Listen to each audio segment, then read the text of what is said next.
welcome in Potch. I mean, you had to drive quite a while, all the way from Klerksdorp to be here. Yes. So thank you for being part of our journey. We are very excited about the summit, and we're excited to have you here as well. So, for me today, it's all about just to learn from you, to learn out of the things that you have experienced on your journey and becoming a leader. So, Jojo, thank you for taking the time. No, it's a privilege and a pleasure. Thank you for the invitations here. Okay, so tell me, Tertius, let's start off and tell me, what are you doing these days? I mean, you've got a few hats that you have to put on. Yes, yes. So what are you currently busy with? Well, I think my first priority is just to keep my wife and my kids happy. So if I can get that, then I'm happy. Happy wife, happy life. Amen. But no, I'm an innovator. I like my favorite thing in the world is to take an abstract idea and to see that happen in real life, to make it concrete, concise, and helps humanity. So it doesn't matter where I am. So if it's within a business that I have, a Create Institute, or a platform as an associate pastor at a church, I innovate and I help people to grow and scale in a healthy way. That's what I do. So in this journey, what was the biggest lesson that you would say, okay, this is something that I've learned and it was very valuable to you as a leader and as a communicator? People, to love people. I think sometimes we can get so wrapped up in what we do, in our focus, in our purpose, and focused energy, which is a good thing, but not forgetting that these people inside of this whole process, it can become an industry and a machine, and we're so focused on the numbers. For me, it's all about what I talk about as a massive transformative purpose.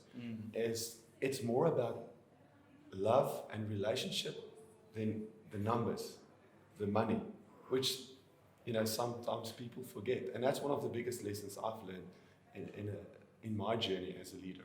So what are you currently learning? I mean, obviously we have to keep on evolving, and we have to keep on learning as we go on. So what is the things that's making you tick at this point? Okay, I'm an avid reader and a traveler. I'm addicted to traveling.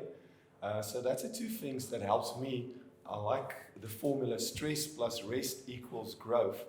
So that helps a lot. Yeah. So what helps me to grow is to expose myself to new people, new adventures, new cultures, new food, new contexts. I constantly put myself in what I call liminal space.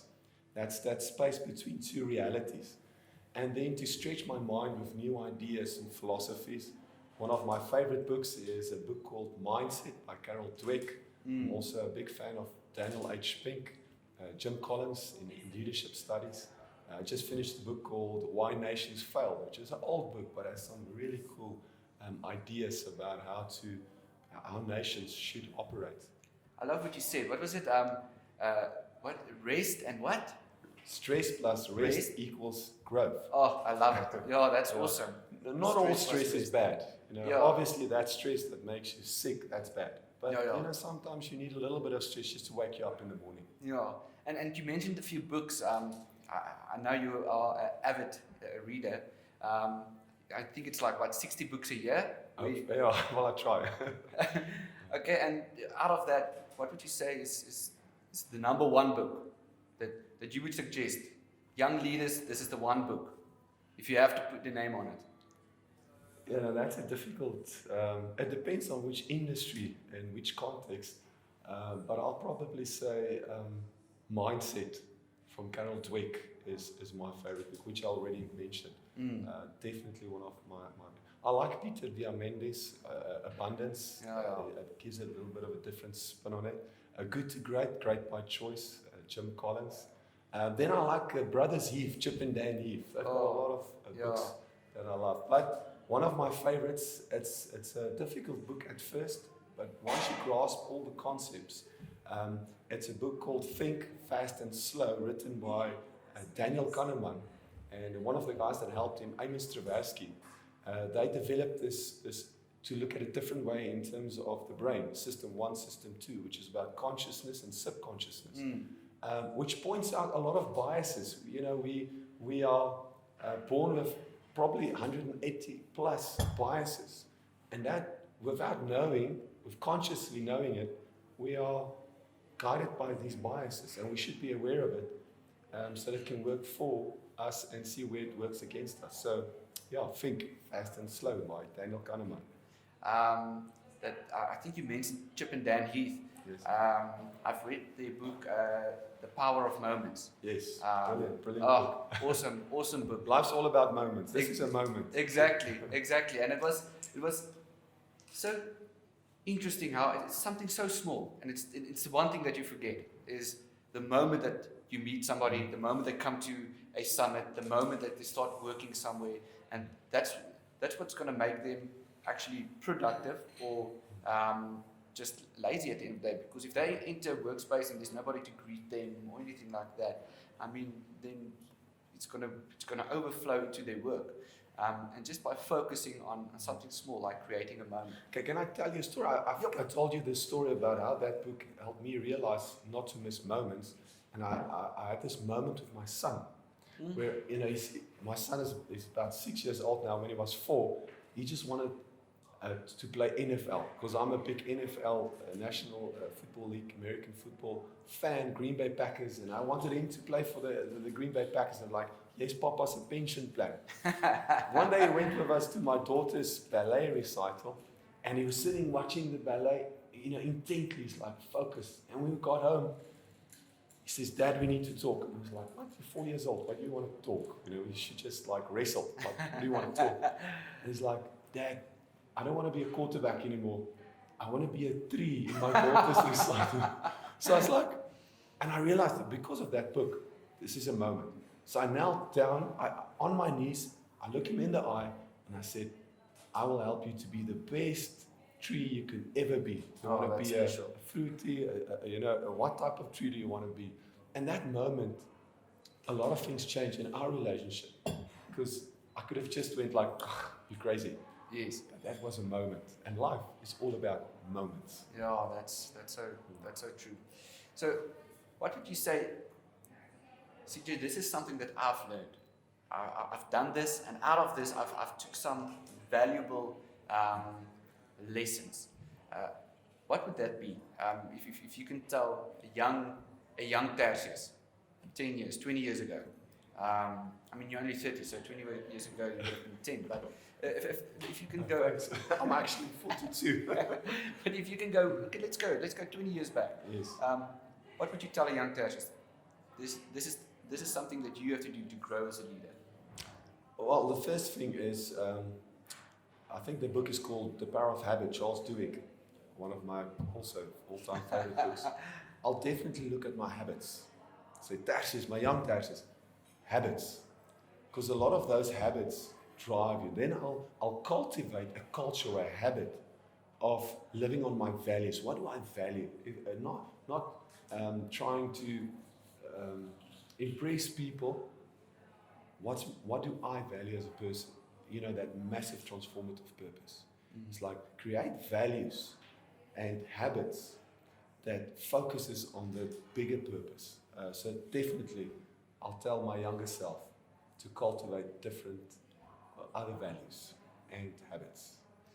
Okay, and if we talk a bit about South Africa, and I know there's if we look anywhere, you look news, social media, there's a lot of negativity regarding South Africa. What is your view on that? What is the positives that you see currently, the positive opportunities in South Africa? I always remind myself, there's one thing from history that we learn, is that we don't learn from history. But if we look back in history, humanity, we are so creative and innovative. And sometimes we put ourselves in situations where we don't see tomorrow as positive. But if you look at, for almost at the end of the 20th century, people were in dire straits because the transport infrastructure was about to collapse because everyone was dependent on horses. And horse manure was the problem. You can imagine all the horse carts drive in San Francisco and all the big metropoles. They couldn't take care of the horse manure in the streets. You know, today when you go to Paris, you'll still see a water system that's supposed to take care of this horse manure. So just before the car was invented, the biggest problem, it was in the newspaper. You can go read headlines where like, it's the end of the world as we know it because of horse manure. In 1916, the Model T Ford, first production car. So Mercedes-Benz, the first car, the first production car, the Model T Ford. And have you ever heard about this story? About it was almost the end of the world. Imagine now if our whole transport system collapses, what will happen? Sure.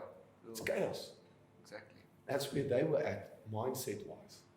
So sometimes we just look at all the problems and we forget, you know, when there's innovative power, creativity in us. And that's why I'm so obsessed with creative ideas to take that into the physical. We can transition through this difficult period. And I know it's not easy. I know it's complex. And that's why I love to simplify so that we can innovate and create. So I'm very optimistic.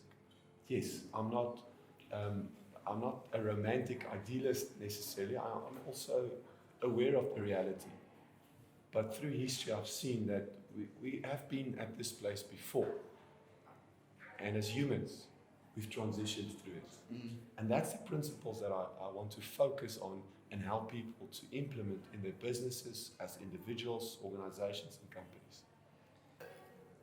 I think as a leader and as somebody that meets a lot of people, and I mean, you've been around the world a few times. I mean, I don't know how many countries. I think it's like 60 countries you've been in.